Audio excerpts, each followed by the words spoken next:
I did think twice about making this video, but I think it's important when you're buying big ticket items like your tent that you know what sort of level of service and support you can expect from a company like Terra Nova. So today I'm going to talk you through a few dealings that I've had recently with Terra Nova. I'll stick to the facts and keep my own opinion out of it as much as I can because I want to know what you think. Have I been mistreated or am I just being a massive drama llama? So if I go right back to the beginning, I was looking for a new tent that was spacious, strong and performed well in wind. So I came across the Wild Country Panacea 2. It seemed to fit the bill. It was heavy, but you know, with these things something's got to give. It's still not a cheap tent. You can search around and get it for about 240 quid.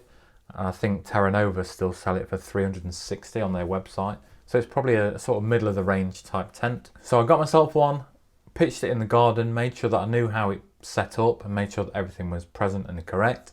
And then I headed off up Kinder Scout with Grizzly Gaz for an overnight camp. Now if you've seen that video, you'll have seen that the wind really got up that night and gave us a bit of a battering. My tent collapsed. I did have in there 2 trekking poles as well, because part of the design is you can add trekking poles to give you extra rigidity and strength on the sort of corner bits that come out. But even with the trekking poles in place, the whole side of the tent collapsed in, bent the poles, and we ended up bailing on that camp in the end anyway and just getting out of there. So the next morning I emailed Terra Nova, explained to them what had happened, and they said they'd send me some replacement poles out once I'd sent proof of purchase and a picture of the bent poles. So that was a pretty seamless process. The poles arrived 4 days later. So at that point I was really quite impressed with the service from Terra Nova. But it was while I was waiting for these new poles to arrive that I kind of lost a bit of confidence in the tent and kind of, I don't know how to explain it really, just decided that I wanted to try something different and that the Panacea 2 wasn't really the tent that fit my criteria this time. It is still suitable for most camps, but I was looking for something for that sort of extreme end of the camps that I do where there's chance of wind really getting up and, as I said, adverse weather conditions. So when this new pole set arrived, I set the tent up again in the garden just with the idea of taking some photos of it, put it on eBay and sell it and move on to the next one. But as I set it up, I realised that one of the seams on the foot end of the fly sheet had come off. So I emailed Terra Nova back and said, you know, as part of this tent collapse, it wasn't just the poles that bent, this seam's ripped as well, and sent them a photo of it.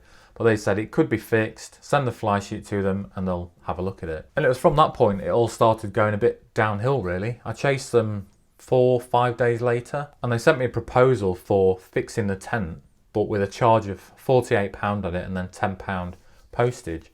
Now they'd already replaced the poles for free with no questions asked, so to me that's kind of accepting that the tent's failed, or is it? But I felt that £58 to sew that seam back on was a bit much.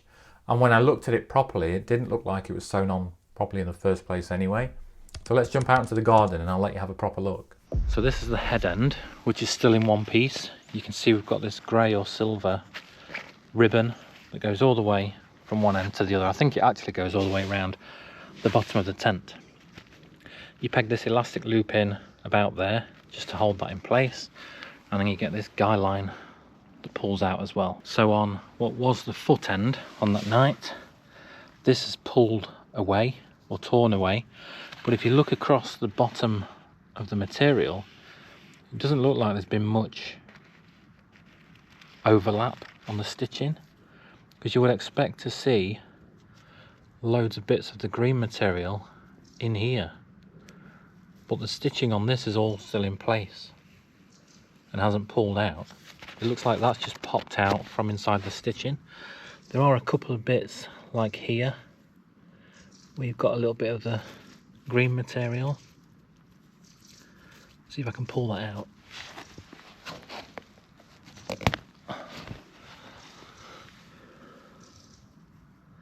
So it's stitched in there, but you can see there that stitching's come away, which kind of ties into that bit there, and it's been stitched on to this seam bit here that comes down. So it looks like it was stitched on properly there. There's a bit here as well on the end of that seam where you can see the remnants where the stitching's pulled through, but there's no more sticky out bits coming off. There's a tiny bit there, and then it goes to that seam there. Same on the other side, there's no bits that are torn off. I can't see any at all inside the stitching here. The stitching, as I say, it's still intact apart from that bit there. It's pretty much intact. And again, it's stopped at that seam there. Now Terra Nova are claiming that I must have tripped over this and pulled the seam off. But when I packed this tent away, the peg was still in here. What actually happened was this whole side of the tent caved in that way.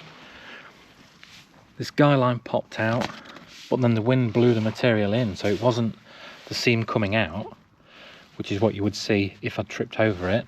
This was still in place and the material had caved in and flattened down on itself inside the tent, because this is the direction that the wind was coming from. Now, I'm obviously no expert, but looking at the material and the lack of hanging off bits, whatever the technical term is, I think that's just not been stitched properly from the factory.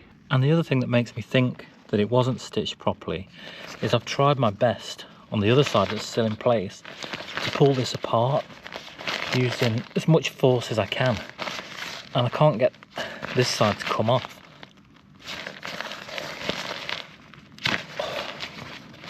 No matter how hard I try.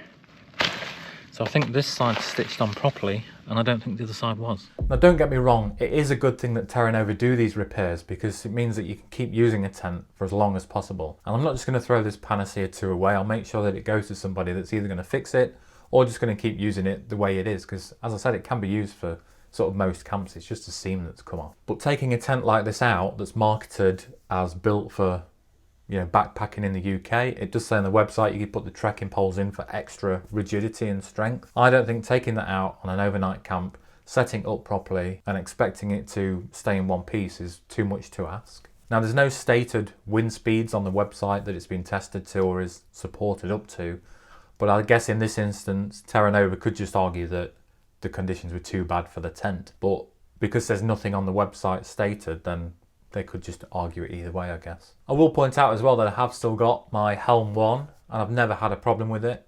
And I'm sure there's loads of people out there that have used Terra Nova products for years and years and never had a problem. But for me, this experience has definitely raised a few concerns from a support, warranty and customer service point of view. And I don't think I'll be buying any more of their tents in the future. But let me know what you think in the comments. I'll be interested to get your perspective on it. And like I said, let me know if you think I was mistreated, if you think Terra Nova did the right thing here, and if I'm just being a massive drama llama.